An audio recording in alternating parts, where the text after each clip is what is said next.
Hello and welcome to Homer for Wednesday, May 14th, 2025. Today we will be reading lines 372 to 381 in Book 10 of the Iliad. In today's reading, Dolon is officially captured, and we get to hear his first plea for help, in which he argues upon the grounds of having much wealth that he shall ransom himself. He spake and hurled a spear, this is Diomedes, but of purpose he missed the man, and over his right shoulder passed the point of the polished spear, and fixed itself in the ground. And Dolon stood still, seized with terror, stammering and pale with fear, and the teeth clattered in his mouth. Arabos. And the twain, panting for breath, came upon him, and seized his hands.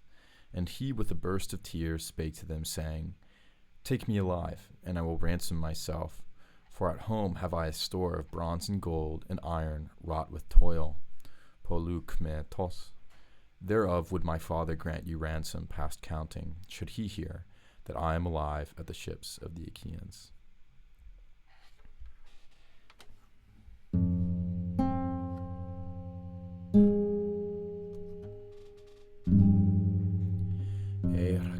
Kos feken hakon he marton e fotos Brexiteron typa roman e okso turos a kwoke En gaie apage horrareste tarbe sente Bambai non arabos de dias to me gigne dodonton Coloro supai deus to dast non te kigeten Ronda psasten ore da crusas e posweuda Sdogre tautaragon e melusso maestiga rendon Car coste crusoste polukmetos sideros Ton cumin carisai topatera peresia poina Ei kenemes doon peputoite pinausin kaion.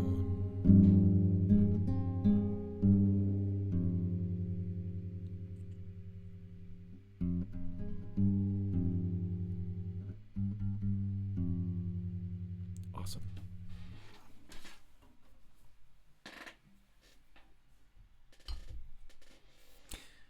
Right, poor Dolon. Poor Dolon. So, some rules about the Iliad for this passage. Some rules. There are always rules. What are the rules? Well, when you recognize somebody, you're allowed to recognize people on the battlefield. But of course, it's doubtful that he would do this because of the fact that, it's dark outside. It's very dark outside. This is also interesting because the way he addresses them, right, or the way the verbs are done here, it's usually, let me go. But he's usually address one person. You address them by their name, right? This is on the open battlefield, and usually this "Can you please ransom me?" moment is, of course, greeted by nonetheless, you get killed. That's how it works. But here, of course, we have a different aspect because there's two people, and we have to use the dual, right? Dual also a lot, right? Dual great, right? And then there's also, the dual that, I'm a hapsasthein, right? Kiketein, right?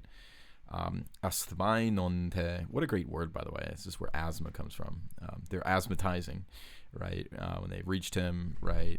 And then they seize him with their hands, right? And then he crying speaks these words, right? What is interesting about this phrase? Well, kalikoste crusoste pulokme toste sideros. Okay, it's really, some people write, they rightly suspect that this is, not entirely as Homeric as some of the other Homeric poems, but there's still great constructions in here. This line in particular, it's actually almost a little inauthentic how parallel it is, right? Kalikoste crusoste pulokme toste sideros. So all the words end with os, os, os, os. And then they're all, they have ta, ta, ta, binding them. What a great line. What a pretty line. Some other interesting diction things. Arabos, right? Clattering in the teeth. It's usually there's a different word for this used in the Iliad. I think it's kompos usually, right? And then there's also this onomatopoetic, bambainon, right? Shivering, right? I think, is that shivering? Was you chattering, right? Yeah, stammering, whatever it is. Anyway, he was very fearful.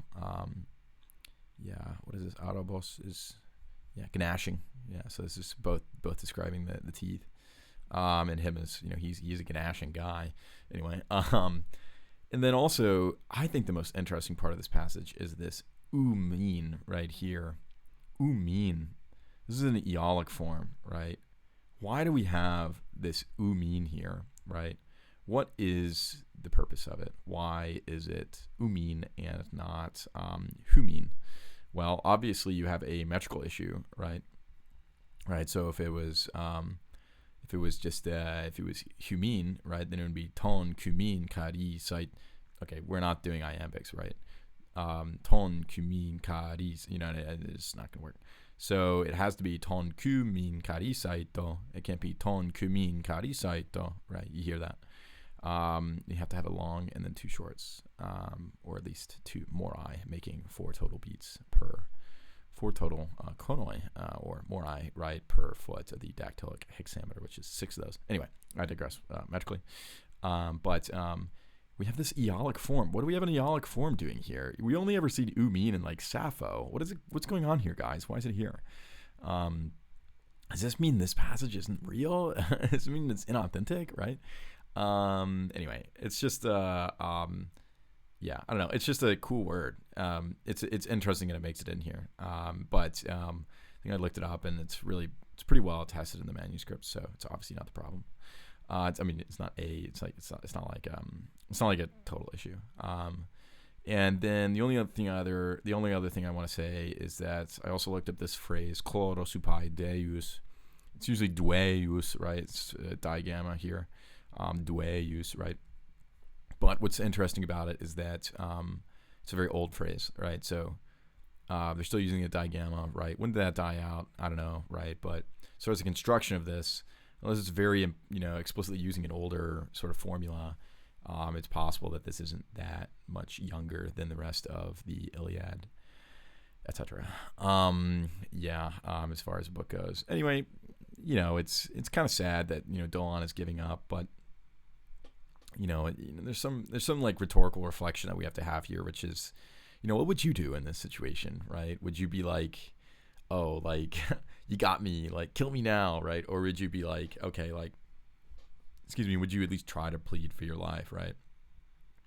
Or even better, like, what if he didn't plead for his life, but then they said he did? They just reported he did. What if they just lied about it? You know what I mean? It's tough to say because, this is a very isolated instance, right? You don't have like the sort of communal aspect of war, which is like, oh, we're all witnessing this person like begging for their lives. It's actually a very private situation, right? Because it's like at night. There's only 3 characters here, and it's totally dark, so you can't see anything, right? We have to remember that. Yeah, I don't know. It's like, I don't know. Do we really? How bad is Dolon really? You know what I mean? The guy's just a man with lots of bronze and gold. You know what I mean? And well worked iron. You know what I mean? It's just a guy. Trying to scout out and get some horses. Anyway, that's enough for today. We have rambled far enough. We'll see what else Dolon has to say for himself in the following. Thank you so much for listening, and I hope you have a wonderful day. Take care.